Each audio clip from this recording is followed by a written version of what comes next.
Today is all about the power of storytelling, and I can't wait to hear them. Next, we have Dr. John Francis, the Planet Walker. Even though he's the one that took the 17-year vow of silence, his story is going to leave you speechless. Thank you.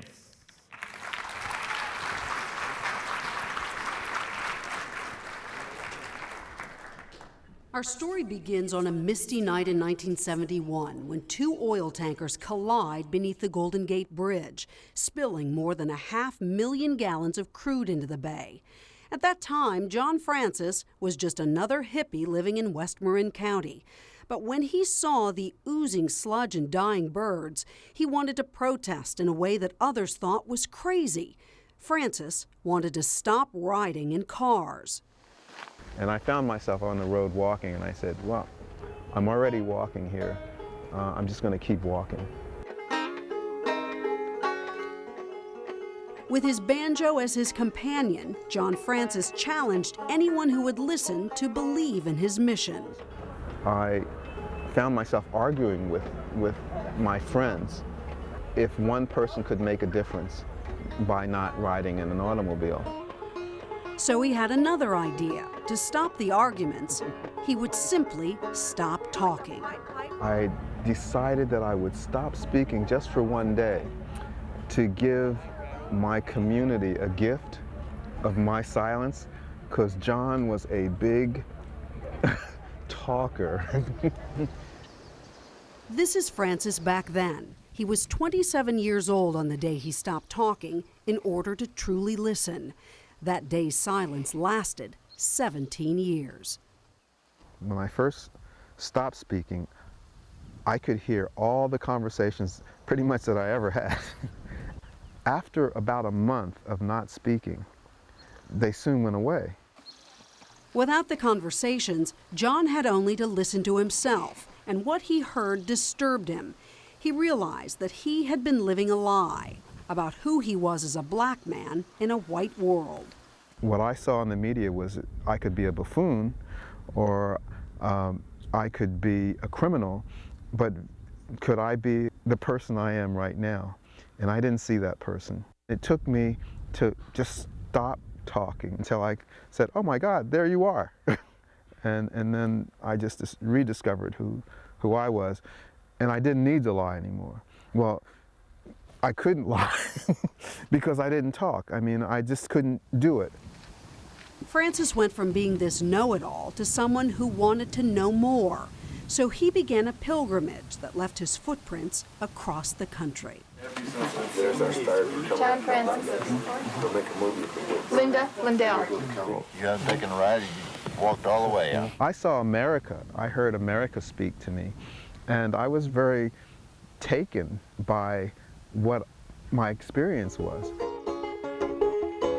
What Francis didn't know at that time was that he was ahead of his time, on the forefront of what would become a movement, environmentalism. When he found that Southern Oregon University offered a new course in environmental studies, he walked to Ashland and enrolled. He then walked to Missoula, Montana to get a master's degree, eventually ending up at the University of Wisconsin to get his PhD. Along the way, he also taught a discussion class. Remember, all without speaking.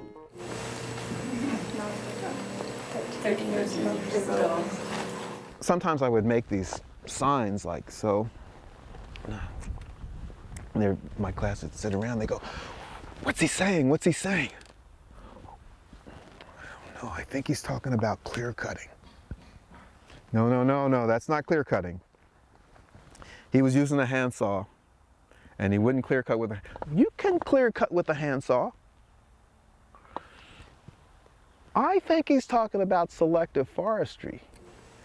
And I would just kind of back out, because this is a discussion class, and let the discussion go on. And Francis's education was evolving as well. I thought environment was about human-made ugliness and pollution and endangered species. I started to realize that environment was really much more than that. That it involved, human rights and civil rights and economic equity and how we treat each other when we meet each other. All along his journey from West Coast to East, the man who walked and didn't talk was being heard. In the 22 years he spent trekking across America, the once counterculture concept of environmentalism had become mainstream. By the time he arrived in Washington, D.C., the U.S. Coast Guard invited him to write pollution regulations for the nation's waterways, and the United Nations appointed him environmental ambassador. I couldn't have dreamed that up. I couldn't have seen it. When people said, one person can't make a difference, I have to say there were doubts sometimes, as I'm walking and I am alone and I am just a black man with a banjo walking across America. I think we just make that commitment to make the journey. And once we commit ourselves to doing it, we change. We change ourselves from just sitting on the fence thinking about it to actually jumping in the field and making a mad dash or a slow walk. And I think that's our journey. That's all of our journeys. I think each one of us has that journey, that potential in ourselves to do that.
Well, thank you for being here. And thank you, Mason, for that introduction. And I say thank you for being here because after 17 years of silence, after 17 years of not speaking, those were the first words that I spoke on the 20th anniversary of Earth Day in 1990. And I had invited my mom and my dad, my family, to come to Washington, D.C. after I had walked all the way across the country for this event. I was going to start speaking. And so I played the banjo. I looked out into the crowd and I said, "Thank you for being here." Now, I said thank you for being here because after 17 years of walking and not speaking and listening, I realized the importance of someone being there to hear you speak. And so that's why I was thanking the audience. Thank you for being here. My dad, he looked at me, and my mom, she looked at me, and she jumped up out of her seat and she said, "Hallelujah, Johnny's talking." After 17 years. 17 years. And my dad, he was kind of different. He just said, "Well, that's one." That's my dad. He always wanted me to not only start speaking, but to ride in cars. And he would follow me all the way across the country whenever I was graduating from some school. He would say, "Look, we're really proud of you, son. We really are. But what are you going to do with a bachelor's degree if you don't ride in cars and talk? I was getting my master's degree from Montana. He goes, the same thing. He goes, son, we don't want you to think that we're not proud of you. We are. But what are you going to do with a master's degree if you don't ride in cars and talk? I would always hunch my shoulders, grab my banjo and my backpack, and I'd continue walking. Finally, when I got to the University of Wisconsin, I was getting a PhD. My dad shows up.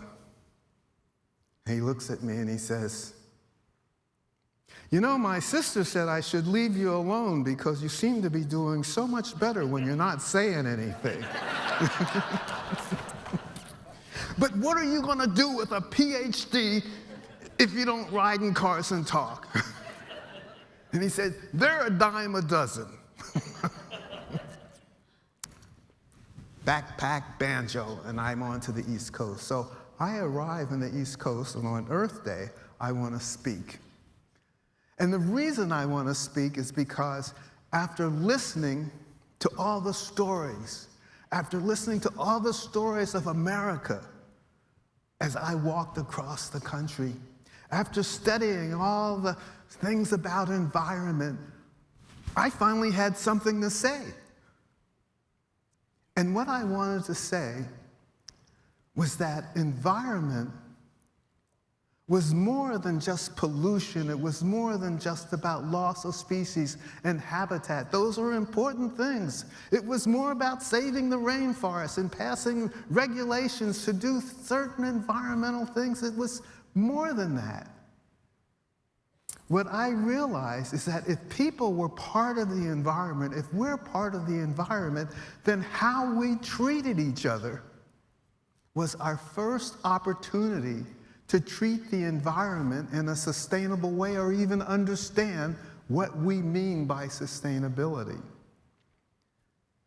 So for me, environment changed. It became about human rights and civil rights and gender equality and economic equity and all the ways that we relate to each other. All the ways. Ways I haven't even figured out yet.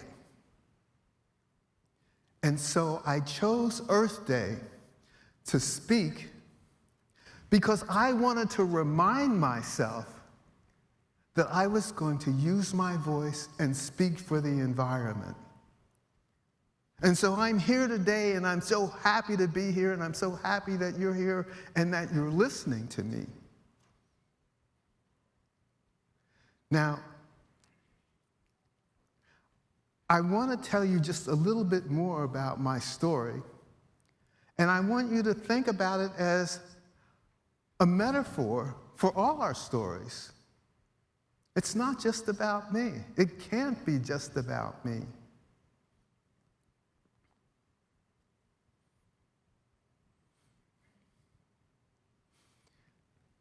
As I walked across the United States, and I finally get to the East Coast, and the Coast Guard calls me as I went up to see a friend of mine in Vermont, and my dad called me, or I called my dad, and my dad said, John, the Coast Guard's been calling, they're looking for you. And I said, I must owe them some money or something for some data that I used to write my dissertation. So I called them up. Hello, yes, this is John Francis. What? Oh, it's the human resources at the Coast Guard. Yes, I want to come to help write oil pollution regulations? This is a dream, right? Yeah. You're sending me a plane ticket. I don't really fly in planes.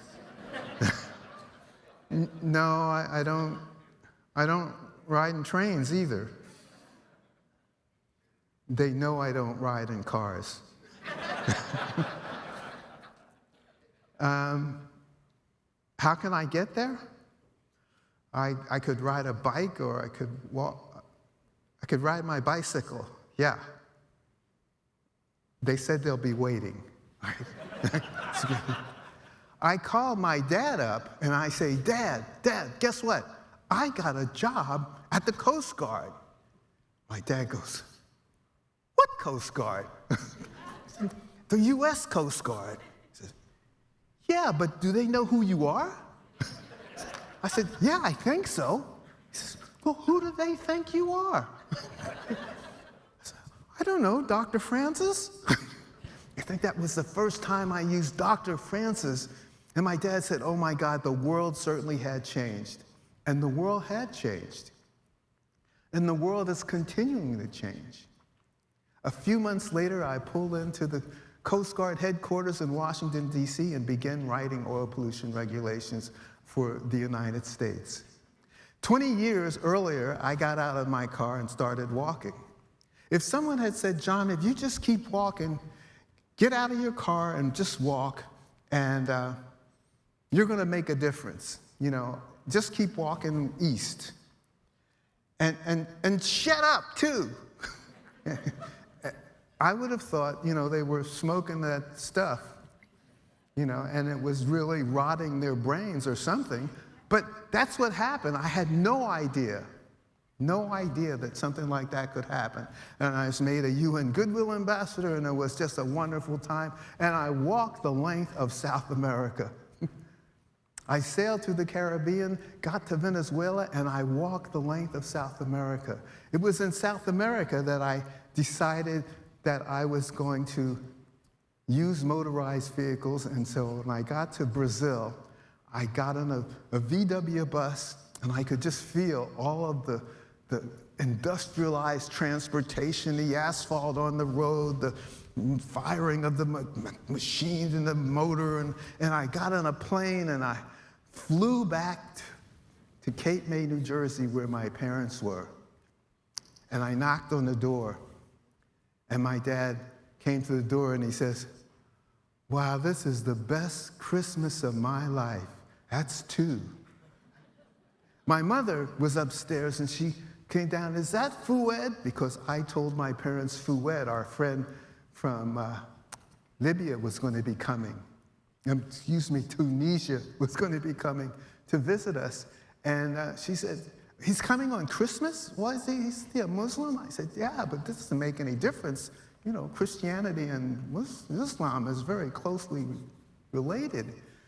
He said, okay. So my mother thought that I was Fouad. I walked upstairs. Fouad comes to here. And my mom looked at me and she said, God, Fouad, it's so good to see you. You look a lot like our son, Johnny. You are our son, Johnny. Oh! And she started crying, and I thought, wow, I could do another 15 years of not speaking, or 17 years and walking, and that would, just for that moment. Well, what I'm doing right now is that I had a walk in 2003 across Cuba. And during that walk, I came up with something called Planetlines. I walked with some educators and students from around the world, and some of the educators are here, and we worked together to bring Planetlines to the corridor, the Florida Wildlife Corridor. And it's just been an amazing experience. It's been 20 years again, I mean, since that walk, and it's like things happen in 20-year increments, which could be 20 or 30, but it's to say that things happen it takes time. Don't be in a hurry. Just, it's like a journey, it's a walk.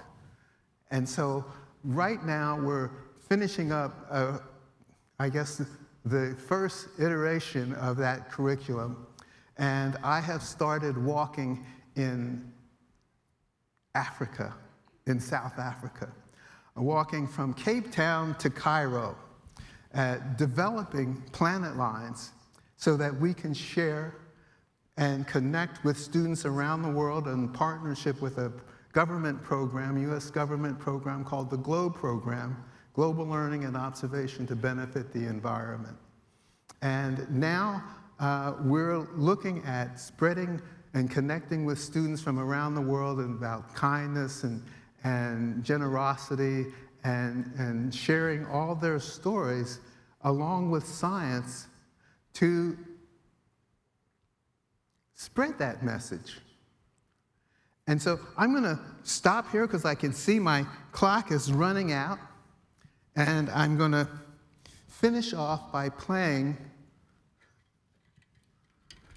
the rest of that tune, which is Life Celebration.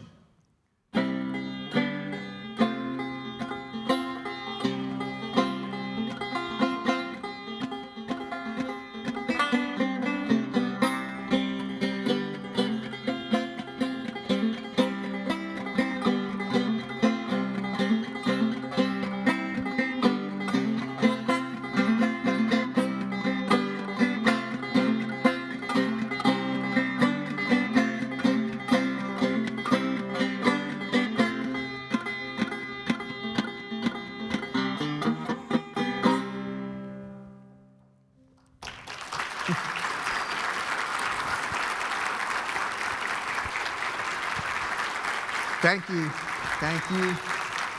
and thanks very much.